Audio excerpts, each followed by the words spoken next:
What is going on, ladies and gentlemen? Hope you've had an excellent start to the new year. Hope you've had an excellent holiday with your family. Your boy Ricky is back on YouTube, and we're here to stay. I want to walk you through a full follow along upper body session here because I've been getting a lot of questions about it on Instagram.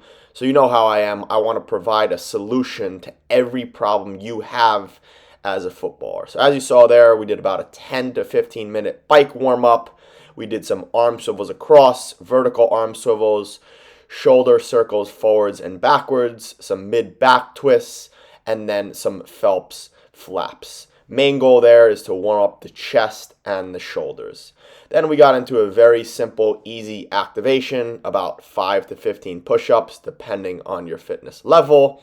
And then we went into a couple plank exercises to challenge the core, really get the core active and ready to go for the session. Main goal in an upper body session with the core is we want to have it stable. We want to have the pelvis in a proper position. So that's why I like to do some core stuff to entrain that core to get ready and active for the session. As we both know, hopefully, since you've been following me for a while, the whole body is one unit. It's one kinetic chain. So if you have any weak links anywhere in your body, it's going to cause energy leaks on the pitch, and we don't want that. Energy leaks leads to energy losses, and we don't want that. We want to be as efficient as possible when we're on the pitch, because the main goal when we're on the pitch is to be very, very fluid and rhythmic in our movement, and really just enjoy the fruits of the game and the fruits of our labor. So next thing we did was swimmers and then some dynamic back rows to activate the lower back and the erectors. Like I said, really just activating that entire torso. And then the last thing we did was more of a total activation to activate those fast twitch muscle fibers to really turn on that nervous system for the session. And it was just some simple hands-off explosive push-ups. Then we got into the main strength exercise for the day, which was the bench press. We're trying to get our pecs nice for the summer, for the beach, for the pool, for the ladies. Nah, I'm just kidding. We're training for football. We're training to get better on the pitch.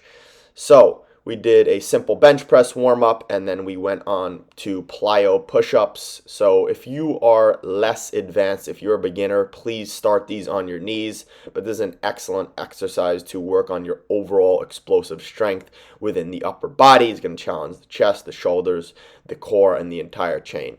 Then very simple, we did a warm-up set here at 135. I think I did a couple reps there. And then we went directly into our working sets. So we went one more time here on the plyo push-ups, just very simply really being explosive. Our goal is to drive those hands into the ground, land softly on the plates, and then repeat, land on the ground again. Make sure your width of the plates are correct. So then we went into our working sets here. So I did 5 sets of 5 reps at 185 pounds. I don't know exactly what that is in kgs. Sorry, my Europeans. I know I got a lot of European followers. I love you all, but I got to get better on my kgs. Then we went into a barbell shoulder press, 3 sets times about 6 to 12 reps with some beautiful pit stains there.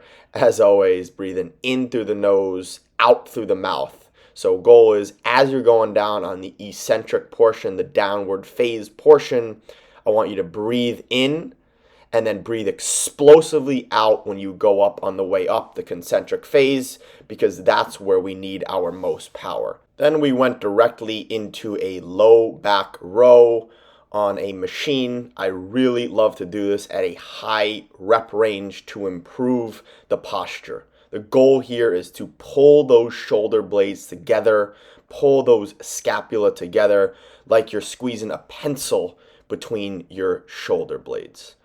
We then went on to complex 3. So if you didn't know the complexes here, basically what I want you to do is you're doing these complexes. This is exactly how I train myself, how I train my one-on-one online coaching clients. I want you to just work from exercise to exercise without taking any rest in between. This is the most efficient way to train as an athlete, as a footballer. So we went into dips here, and this is exactly what I mean by max reps. You're going maximum reps. When I say max reps, you are going to failure. Maximum reps, obviously without hurting yourself. If you can't do regular dips, do those on a machine or find yourself a little box and you can do them seated. Next, we went into some straight arm lat pull downs for a nice V taper, upside down Christmas tree for the ladies. No, I'm just kidding. Having some strong lats can really help with your throw-ins overall, so that's why I like to incorporate that. The lats also have a really good connection with the pelvis, so if you have strong lats, your pelvis is going to be good. But obviously, as you're going to see at the end of the video, if you're doing lats, if you're doing all this work, you got to make sure you're stretching afterwards. So, as you saw here, max reps, you're challenging yourself. I went into some barbell curls, I forgot to say. Only did those for the girls. No other reason than that. Now, once again, I'm just kidding. Obviously, it does help you look better. And my goal with upper body training, like I always say to people, is from a physiological standpoint, barbell curls will not help you on the pitch, but they will improve your overall confidence, your overall self-esteem. When you look at yourself in the jersey and you're looking jacked, you know as a footballer, you feel good. If your arms fill out those sleeves, if your arms fill out the jersey, you are going to feel good, which is going to lead to more confidence, more self-esteem, which is going to lead to you playing better on the pitch because you're going to feel stronger, you're going to look stronger, and if you're more confident, you're going to be able to play more balls through the lines, take more dangerous actions, and that's what's going to add up to you being the best footballer possible. So it's not even a physiological thing that curls are going to help you with. It's more of a psychological thing. Like I said, if your arms are big and they fill out that jersey, you're going to be more confident, which is going to lead to you being better on the pitch. We then finish off with the last exercise, like a little finisher. It's just some rear delts seated on a bench. So same exact thing, like I said, with the low row. Your goal here is to just pull those shoulder blades, that scapula back. And I like going high reps here. So about 20 to 30 reps of 3 to 4 sets. We then went into stretches. Do not miss out on your stretches. Please do not miss out on your stretches. Trust me, I have tons of top professional footballers that I work with one-on-one, and they don't want to do their stretches. They didn't do it in the first month or two, and I kept pressing them. I kept asking them if they're doing their stretches. They told me they don't like doing it. And then when they finally implemented, they said, Rick, honestly, this is probably the biggest and best change I've made. I feel so much looser. I feel so much more fluid in my movement. My body feels better overall. The unit moves better, and that's the goal here. So we want to stretch the pecs. We want to stretch the front line of the body, the anterior chain of the body.